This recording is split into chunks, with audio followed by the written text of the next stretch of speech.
Mark? Who wrote Matthew? Who wrote Luke? Who wrote John? Why is it such a problem?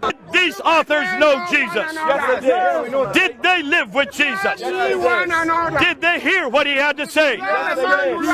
Therefore, they are eyewitnesses, are they not? At least two of them are. Berikut ilustrasi jika kitab suci mengalami beberapa kali penyalinan. Generally speaking, copies of copies of copies tend to get worse as they go along. So for example, if I take this fancy line art of, ironically, a copyist in his least sexy copying hat, and I put it in here and I copy it once, it's going to be pretty good. But if I take that copy and copy it and so on and so forth, it's going to get worse in a hurry.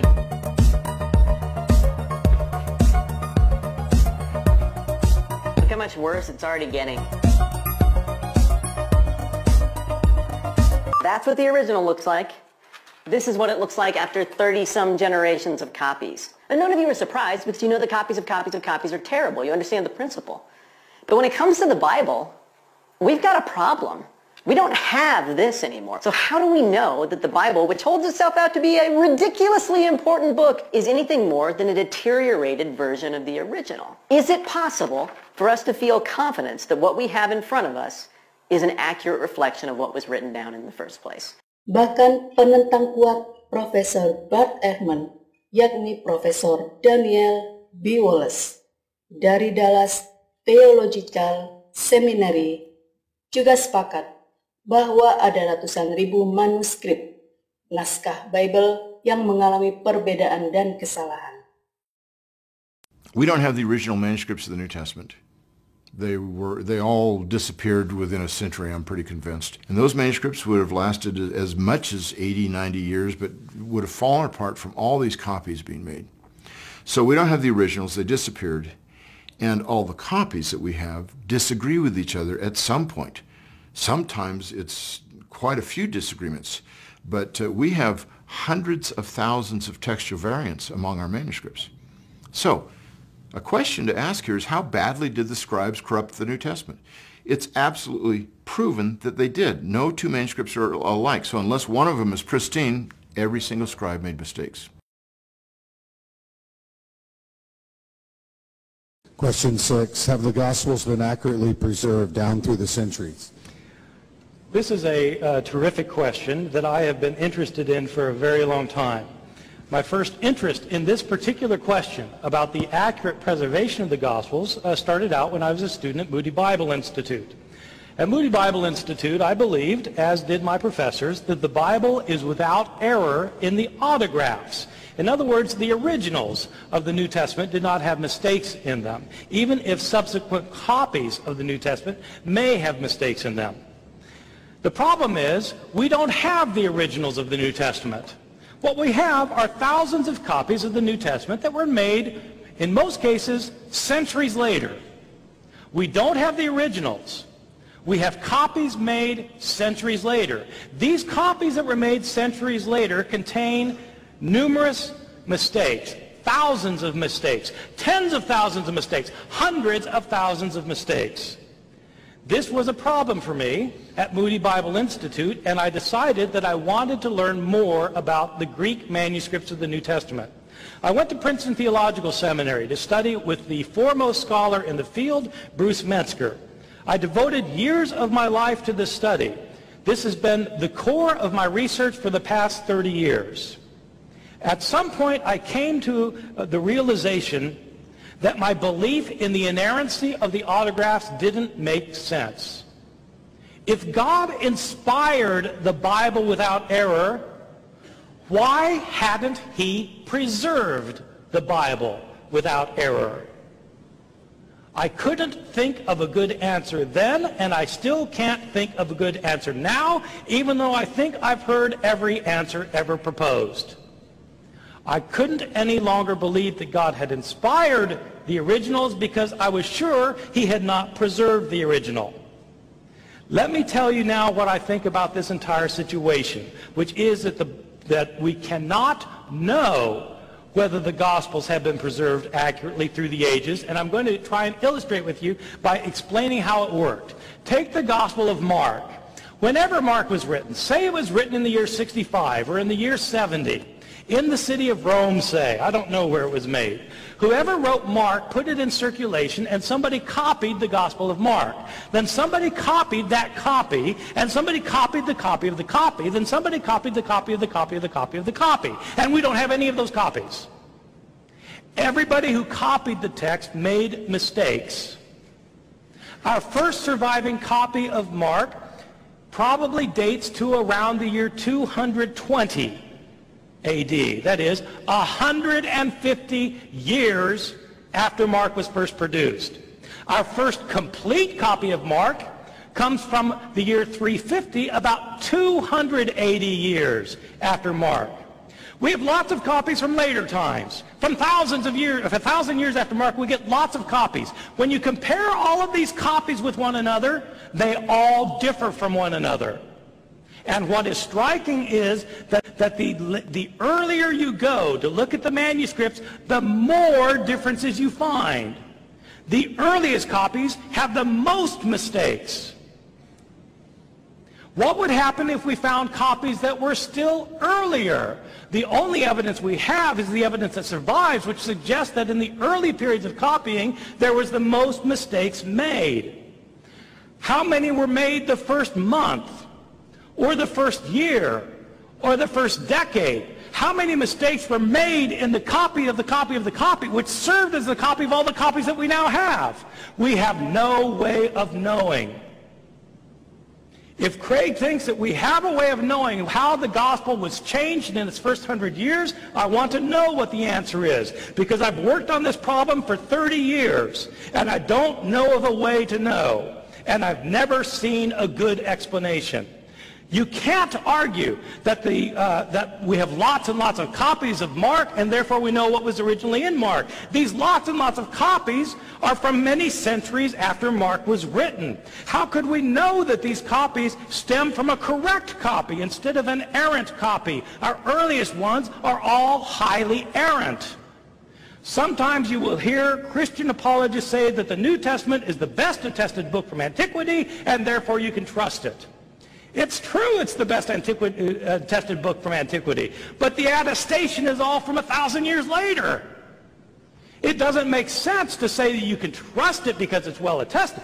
If the New Testament was well attested, then you could say what the New Testament originally said. Whether you should trust it or not is another question. But the reality is we have lots of late manuscripts of Mark and of every other book of the New Testament. We don't have early ones, and the earliest ones we have are filled with mistakes. Question number 5. Do archaeologists and historians use the Gospels as sources? It's very easy to answer the question whether the archaeologists use the Gospels as sources. The answer is flat out no. Archaeologists dig to find material remains from antiquity, and their digs are not based on the study of literary texts such as the New Testament Gospels, as any bona fide archaeologist will tell you. But historians, of course, do use the Gospels as sources, principally as sources for knowing about the life of the historical Jesus. They have to, because there are no other sources that are reliable that exist, which leaves us with a problem, since the only sources that do exist are the Gospels, and they're not reliable either. There's no doubt that the historical Jesus is the most important person in the history of Western civilization. There is no doubt of that at all, in my opinion. But the unfortunate thing about Jesus is that we have such scanty documentation about his life. Most people don't realize this. But Jesus is never mentioned in any Greek or Roman non-Christian source until 80 years after his death. There is no record of Jesus having lived in these sources. In the entire first Christian century, Jesus is not mentioned by a single Greek or Roman historian, religion scholar, politician, philosopher, or poet. His name never occurs in a single inscription, and it is never found in a single piece of private correspondence. Zero, zip, references. The first time Jesus is mentioned in a Roman source or a Greek source is by the Roman governor of a province of Asia Minor, a governor named Pliny in the year 112, 80 years after Jesus' death. And even then Pliny doesn't even name him Jesus. He simply refers to his name Christ in passing. That is the only reference within 80 years of Jesus' death. Jesus is mentioned 2 times, very, very briefly, by the Jewish historian Josephus in the year 93, over 60 years after his death, but he's mentioned in no other Jewish source of the 1st century at all. If you want to know about Jesus, you have to turn to Christian sources. There is no choice. The earliest Christian source is the Apostle Paul. But to the surprise of many Bible readers, Paul scarcely mentions anything about Jesus' words and deeds while he's living. He says a lot about Jesus' death and resurrection, but almost nothing about his words and deeds while alive. Which means if you want to know about the words and deeds of Jesus, the earliest sources are the Gospels. But these are filled, absolutely filled with discrepancies, historical mistakes, errors, contradictions, stories that have been changed and rechanged and changed yet again in the process of telling and retelling before the Gospel writers living 40, 50, 60 years after Jesus' life were able to write them down. Craig has said, well, eyewitnesses are still alive, so they'd be able to check the accuracy of the stories being told. I've never understood this argument, even though I've heard it for 40 years. Christianity started out as a small group of Jesus followers in Jerusalem, right after his death. Within 30 years, there were Christian communities that were established throughout many of the urban areas of the Roman Empire.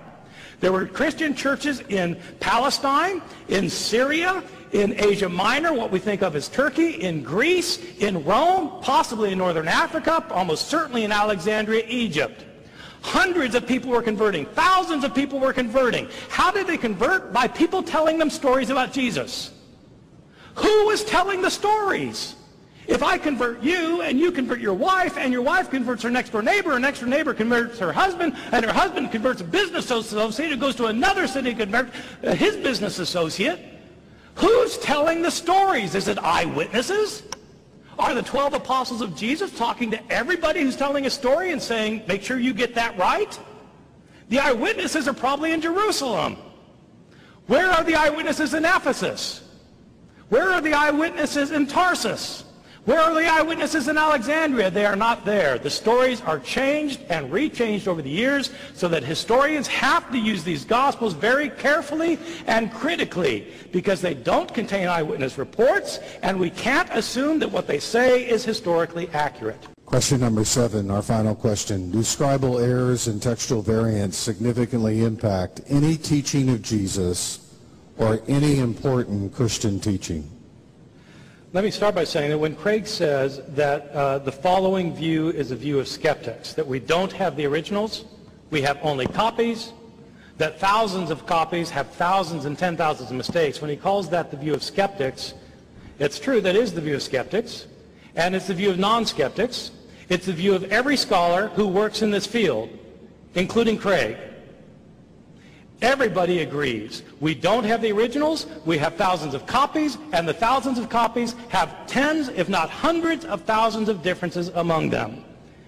Are any of these differences important, or are they all fluff? Did Jesus say, let the one who is without sin be the first to cast a stone at her?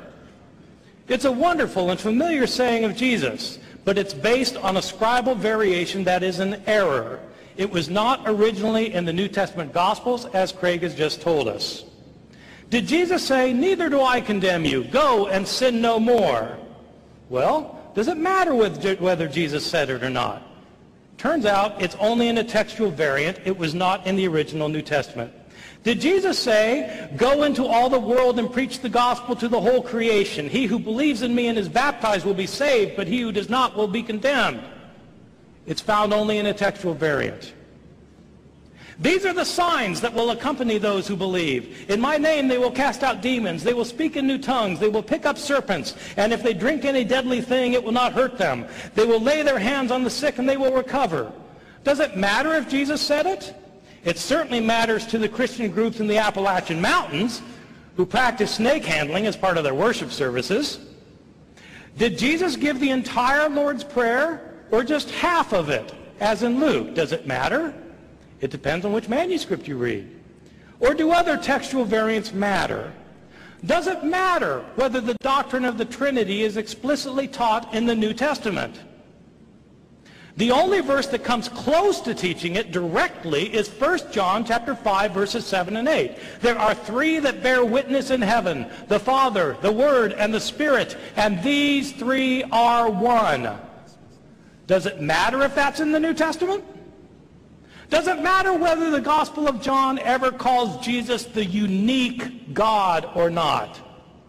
It's based on a textual variant. Does it matter whether the Gospel of Luke teaches a doctrine of atonement or not? The view that Jesus died for the sake of others. It depends on a textual variant. Does it matter if Jesus was in such agony before his arrest that he sweat blood? It's found in only a single textual variant of the Gospel of Luke.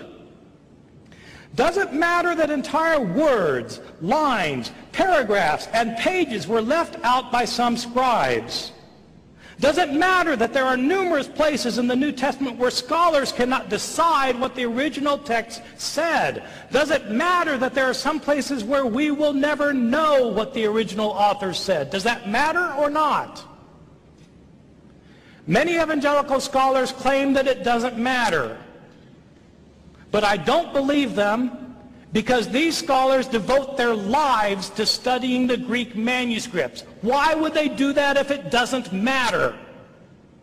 Major evangelical seminaries raise hundreds of thousands of dollars for manuscript projects to study these manuscripts. Why would they do that if it doesn't matter? It does matter. Is the Bible a trustworthy, reliable guide? If so, what if we don't know what it originally said? For some people, these facts don't matter. And if you're one of them, well and good. But if you're someone for whom this does matter, then I would urge you to start reading and start thinking about the Gospels of the New Testament as critical scholars have described them.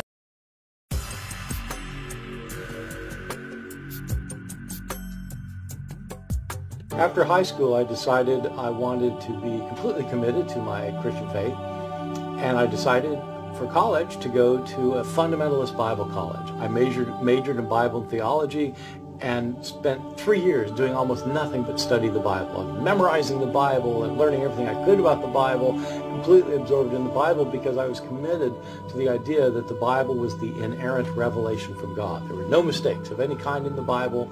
This was God's revelation to the human race.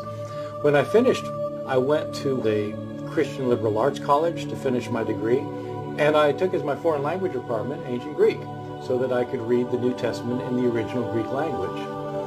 That began the process for me of realizing that the Bible was not the inerrant revelation from God, because now I was actually reading the original text and realizing that there were problems that had to be solved. I felt like I could solve the problems, but I was seeing the problems much more clearly now. When I finished my college education, I decided I wanted to study Greek manuscripts for a living. I wanted to become a professor teaching Greek and teaching Greek manuscripts. And so I wanted to study at Princeton Theological Seminary. I went there and did a 3-year master's degree there, and then stayed for my PhD, another 4 years. During that time, I learned Hebrew, so I was reading the Old Testament in Hebrew, and I'm reading the Bible in its original languages, and fairly early on, I started finding problems that I simply couldn't resolve anymore. I found discrepancies, and once I admitted there were any discrepancies, I started finding more, and these discrepancies became irreconcilable. There were actual contradictions, and there were geographical mistakes and historical errors, and I realized my entire view that the Bible is an inerrant revelation is simply wrong, that the Bible is a very human book. The Jewish scriptures, the Hebrew Bible, consists of 22 books. These books were all written at different times, in different places, by different authors. There are centuries between the first book and the last book. Virtually all of these books are written by people who didn't know each other, didn't know about each other's writings. and they have widely disparate views on just about everything. So that if you're reading the book of Genesis, you'll get a very different perspective on things, even on who God is and what God is doing, from if you read the book of Psalms. And this collection of books, of course, is a collection that humans made. The Bible didn't drop from the sky one day. These are simply the books that had been in circulation among Jews, and these emerged as the books that eventually Jews said, these are the books that we find sacred. That started my process of deconversion.